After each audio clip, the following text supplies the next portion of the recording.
10 lost poverty meals that fed large families for pennies.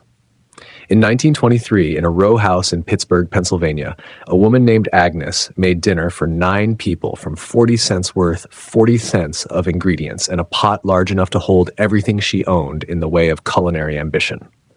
The 9 people were her husband, her 7 children ranging in age from 3 to 16, and her own mother, who had moved into the back bedroom the previous winter when her own household had become impossible to sustain alone. 40 cents, 9 people, 1 pot.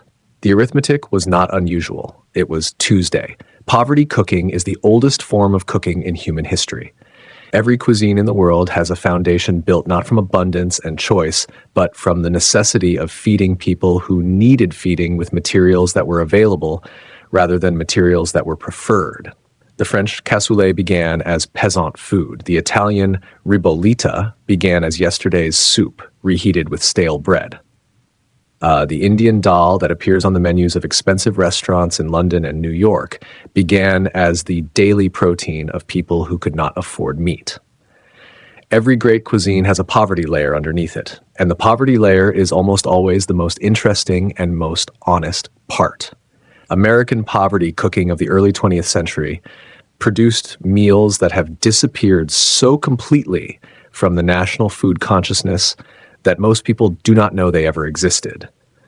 They did not disappear because they failed. They disappeared because the families who made them were determined that their children would not have to, that the next generation would eat differently, better, with more choice, and less calculation. The children did eat differently. They also forgot what their parents had known, which was a different kind of loss, wearing the clothes of progress. Number 9 on this list fed families of 8 or more from a single soup bone and whatever grew in the kitchen garden. Number 6 was made from a part of the animal that modern butchers do not know how to prepare because no one has asked them to in 40 years. Number 3 required 3 days of preparation and produced a meal that fed a large family for a week, and the women who knew how to manage those 3 days correctly are gone.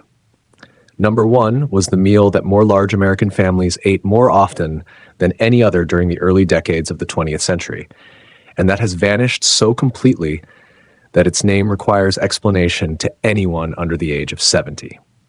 These 10 meals are the real food of American poverty, not romanticized, not reconstructed for the farmer's market. The actual food that actual people made from almost nothing for the people they loved every day without recognition or record because the people who needed feeding could not wait for either. Number 10, pot liquor and cornbread. Begin here because this is where Southern poverty cooking begins. Not with the greens themselves, which were the vehicle, but with the liquid they produced, which was the point. Pot liquor, the dark, richly colored broth remaining in the pot after collard greens or turnip greens or mustard greens had been cooked long and slow with whatever pork the household possessed, was not a byproduct. It was the primary product. The greens flavored the liquid during their long cooking, and the pork seasoned everything in the pot, and the result was a broth of extraordinary nutritional density that contained more of what the body needed than the greens themselves had contained before cooking, the heat having broken down the plant cell walls and released into the liquid the vitamins and minerals that the raw leaves had held inside them. Southern families of the early 20th century drank pot liquor directly from the bowl. They soaked cornbread in it, the specific technique of crumbling cornbread into the broth and eating the combination with a spoon being distinct enough from other eating practices to have its own name and its own advocates.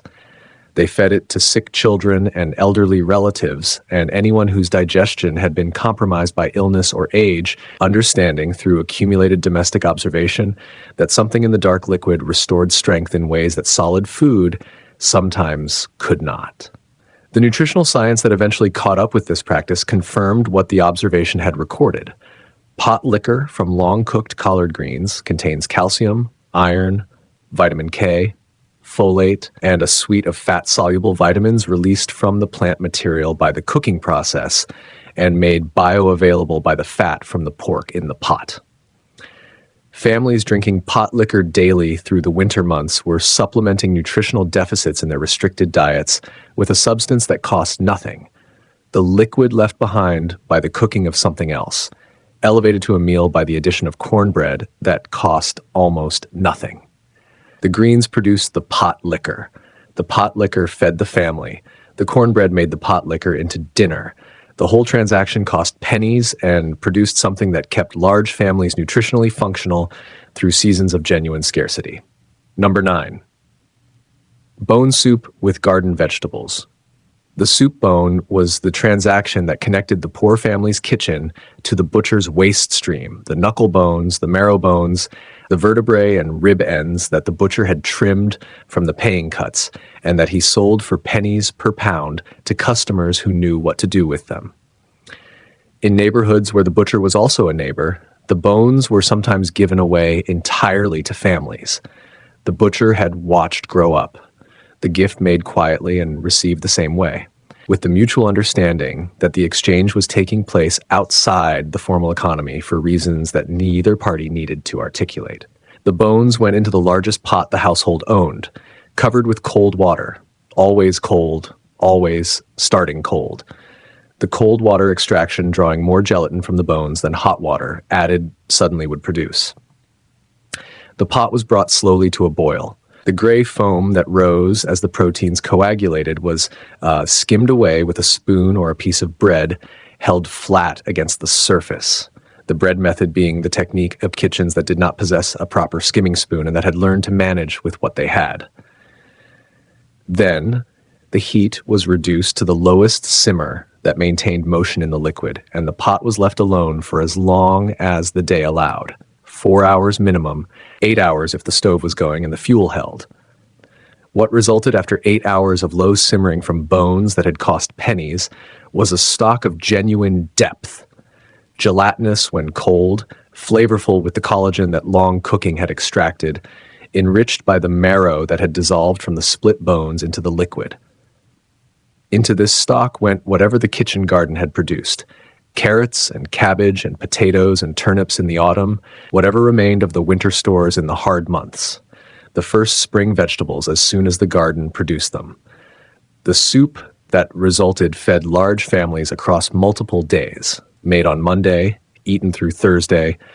The pot returned to the stove each evening to reheat and concentrate slightly, each day's version slightly different from the day before, as the vegetables broke down further into the broth and the flavors deepened with each reheating. The bones that cost 5 cents on Monday fed 9 people through Thursday. The arithmetic was not remarkable in those kitchens. It was the standard by which cooking was judged.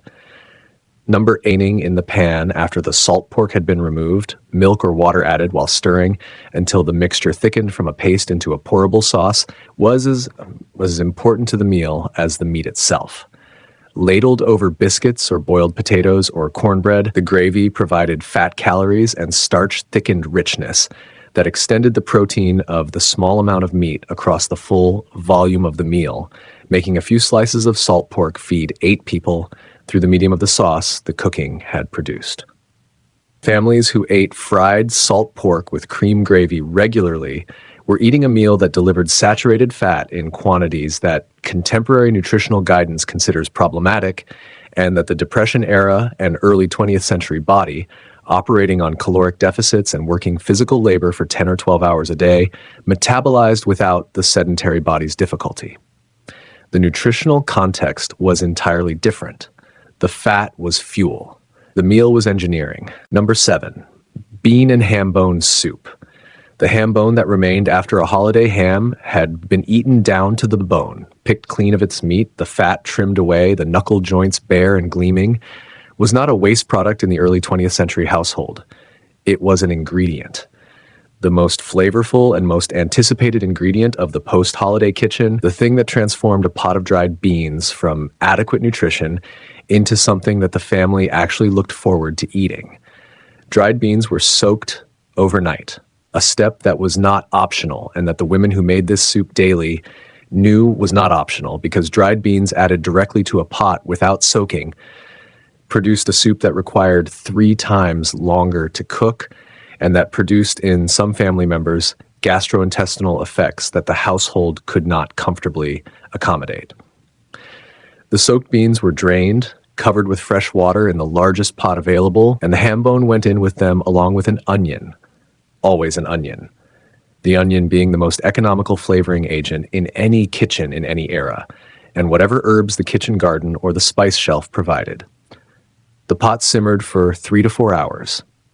The ham bone gave its remaining collagen to the broth and its residual smoked flavor to everything surrounding it, the smoke having penetrated the bone during the curing process and residing there long after the meat above it had been consumed.